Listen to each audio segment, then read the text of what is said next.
Syria মুখোমুখি অবস্থানে দুই পরাশক্তি রাশিয়া এবং আমেরিকা। ইউক্রেন যুদ্ধে দুই পক্ষ প্রক্সি লড়াই চালালেও সিরিয়ায় সরাসরি সংঘর্ষের মুখে দাঁড়িয়েছে। গৃহযুদ্ধে জর্জরিত দেশটিতে রুশ সেনাদের পাশাপাশি মার্কিন সেনারা কথিত সন্ত্রাস বিরোধী লড়াইয়ে ব্যস্ত।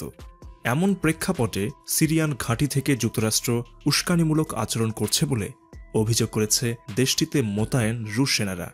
রুশ সেনাবাহিনীর এক জ্যেষ্ঠ কর্মকর্তাকে উদ্ধৃত করে রাশিয়ার রাষ্ট্রীয় সংবাদ সংস্থা তাস জানায়, সিরিয়া উত্তর পূর্বাঞ্চলীয় প্রদেশ হাসাকেহে উস্কানিমূলক ঘটনা ঘটেছে।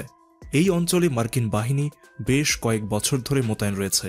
তারা স্থানীয় কুর্দি সেনাদের আইএস বিরোধী লড়াইয়ে সাহায্য করছে।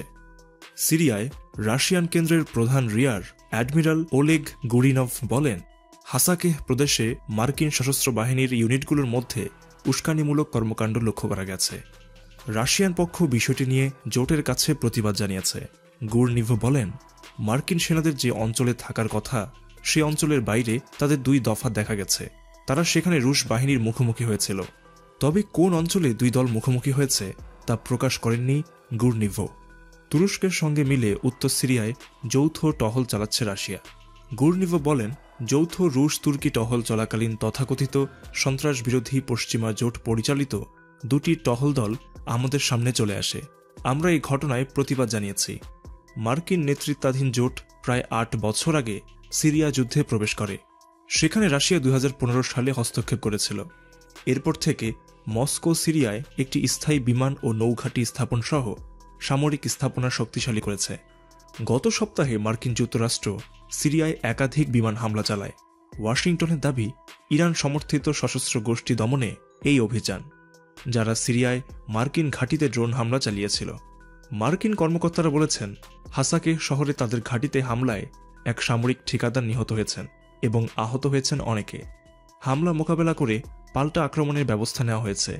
এই সিদ্ধান্তের অর্থ সম্ভবত ইউএস স্ট্রাইক গ্রুপ, যেখানে ৫,০০০-এর বেশি সেনা রয়েছে, তাদের ডেকে পাঠাতে যাচ্ছে বাইডেন প্রশাসন।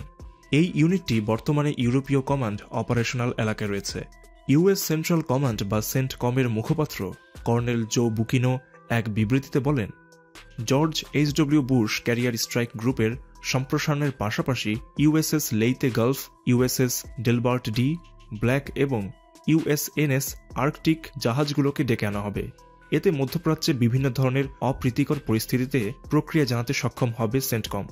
রুশ বাহিনীর সিনিয়র কর্মকর্তা ওলেগ গুরিনভ বলেছেন, সিরিয়ায় উত্তর পূর্বাঞ্চলে হাসাকাহ প্রদেশে সম্প্রতি একাধিক উস্কানিমূলক ঘটনা ঘটেছে, যেখানে কয়েক বছর ধরে মার্কিন সেনা মোতায়েন রয়েছে।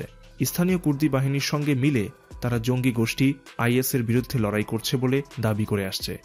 রুশ বাহিনীর rear admiral Oleg Gurinov Russian centre for reconciliation of the opposing parts in সিরিয়ার প্রধান হিসেবেও দায়িত্ব পালন করছেন। তিনি আরও জানান, সম্প্রতি রুশ ও তুর্কি বাহিনীর যৌথ টহলকালে মার্কিন নেতৃত্বাধীন তথাকথিত সন্ত্রাস বিরোধী জোটের সেনাদের তৎপরতা পর্যবেক্ষণ করা হয়। ২০১১ সালে সিরিয়ায় প্রেসিডেন্ট বাশার আল আসাদের বিরুদ্ধে ব্যাপক বিক্ষোভ প্রতিবাদের মধ্য দিয়ে গৃহযুদ্ধ শুরু হয়। এক পর্যায়ে এই যুদ্ধে যুক্ত হয় যুক্তরাষ্ট্র নেতৃত্বাধীন জোট বাহিনী। এরপর ২০১৫ সালে প্রেসিডেন্ট বাশার আল আসাদের পক্ষে ময়দানে নামে রাশিয়া। বর্তমানে সিরিয়ায় রুশ ও মার্কিন উভয় বাহিনীর একাধিক সামরিক ঘাঁটি রয়েছে। সম্প্রতি সিরিয়ায় ইরানপন্থী গোষ্ঠীর ওপর বিমান হামলা চালায় যুক্তরাষ্ট্র। মার্কিন ঘাঁটিতে ড্রোন হামলার জবাবে দেশটির পূর্বাঞ্চলে একাধিক বিমান হামলা চালানো হয়েছে বলে জানায় মার্কিন সামরিক কর্মকর্তারা। এ হামলায় গোষ্ঠীটির ১১ সদস্য নিহত হয়। প্রিয় দর্শক, সিরিয়ায় রাশিয়া এবং আমেরিকার এই মুখোমুখি অবস্থান মধ্যপ্রাচ্যের পরিস্থিতি কোন দিকে নিয়ে যাচ্ছে বলে আপনি মনে করেন? আপনার মতামত কমেন্টে জানান। এরকম আরও ভিডিও পেতে আমাদের চ্যানেলটি সাবস্ক্রাইব করে আমাদের সাথে থাকুন।